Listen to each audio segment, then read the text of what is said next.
Hey everyone, welcome back to Corporate Decoder, the only place where we break down the financial mumbo jumbo of the corporate world so you don't have to. This week we're diving into McKinley Acquisition Corporation's latest filing, and let's just say things are just getting started for this company. So McKinley Acquisition Corporation is basically a company that's just finished its big debut event, the IPO or initial public offering. Think of it like a company going public for the very first time, offering its shares to everyone to buy. This report is all about that IPO. They sold 15 million units of their company and each unit went for $10. That means they brought in a massive $150 million. Wow. Now, what exactly is a unit, you ask? Well, each unit is like a little package deal. It comes with one share of what they call Class A ordinary shares. These are like the basic building blocks of ownership in the company. And to make things a bit more interesting, with each share you also get a right. This right basically gives you the option to buy a small fraction, specifically 1/10 of another Class A ordinary share later on. It's like a bonus ticket for a potential future purchase. All these units, shares and rights are now being traded on a big stock exchange called the Nasdaq Stock Market LLC. So if you're interested in buying a piece of McKinley, that's where you'd go. To make this whole IPO happen, they had to sign a bunch of agreements. One of the main ones is the underwriting agreement with a company called Clear Street LLC. You can think of underwriters as the main organizers and sellers of these new shares. They help the company get its stock out to the public. Then there's also a share rights agreement. This one is with Odyssey Transfer and Trust Company, and it basically lays out all the rules for those rights we talked about earlier. It's important to have clear rules for these special options. They also signed a letter agreement that involves McKinley Partners LLC, which they call the sponsor. Sponsors are typically the original investors or founders of these types of companies, kind of like the people who got the whole ball rolling. This agreement also includes the company's officers and directors and mentions Clear Street and another financial firm called Brookline Capital Markets, a division of Arcadia Securities LLC. This agreement likely covers how everyone involved plans to work together. Another crucial document is the Investment Management Trust Agreement. This one is with Odyssey Transfer and Trust Company again, but this time acting as a trustee. This agreement is super important because it details where the money raised from the IPO is being held. It's often put into a trust account to ensure it's used for the company's main goal. They also have a registration rights agreement. This means that certain people who bought shares, probably those original investors or the sponsor, have the right to have their shares officially registered with the government. This is often done to make it easier for them to sell their shares later on. Now, in addition to selling units to the general public, they also did something called a private placement. This means they sold some units directly to a few specific people or companies before the public offering. This filing mentions a sponsor private placement units purchase agreement from March, which was just a few months before this IPO. And on the big IPO day itself, August 11, 2025, they had another couple of these private placement deals. There's the Brookline private placement units purchase agreement and another one with Clear Street, the Clear Street private placement units purchase agreement. These private placements often come with their own set of rules and sometimes different terms than what the public gets. They also entered into an administrative services agreement with the sponsor.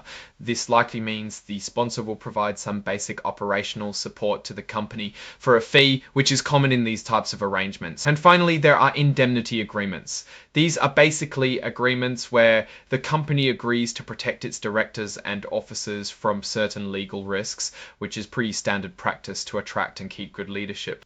So, digging a bit deeper into those private placements, simultaneously with the IPO, they sold an additional 465,000 units to the sponsor Clear Street and Brookline.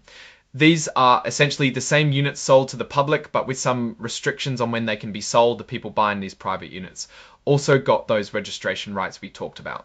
This private sale was done under a special part of securities law called Section 4A2 of the securities law called Section 4A2 of the Securities Act of 1933. This basically means the sale didn't involve public advertising or general solicitation, which is how they avoid the complex rules of a public offering for these specific private sales. Now, a company's foundational documents, like its articles of association, often need to be updated when big events like an IPO happen. So on August 11, 2025, McKinley Acquisition Corporation filed its amended and restated memorandum and articles of association. These are the key rules that govern how the company operates internally. Remember that trust account we mentioned? Well, here's where the details get interesting. The entire $150 million raised from the IPO, except for some small amounts for administrative costs and potential dissolution expenses, is being held in a trust account managed by Odyssey Transfer and Trust Company. This money is essentially being held in escrow. It won't be released until the company achieves its main goal. For companies like this, often called special purpose acquisition companies or SPACs, their main goal is to find and merge with another existing private company. This is known as the initial business combination. However, there's a time limit. If McKinley Acquisition Corporation can't find a company to merge with and complete its business combination within a specific time frame, this completion window, then the money remaining in the trust account will be used to give back the original investment to the public shareholders. They essentially get their money back. To wrap things up on the announcement front, on August 11th, McKinley put out a press release about the pricing of their IPO. Then a couple of days later, on August 13th, they announced the closing of that IPO. These are just official announcements to let everyone know the key milestones have been met. The filing also lists all the exhibits included with it.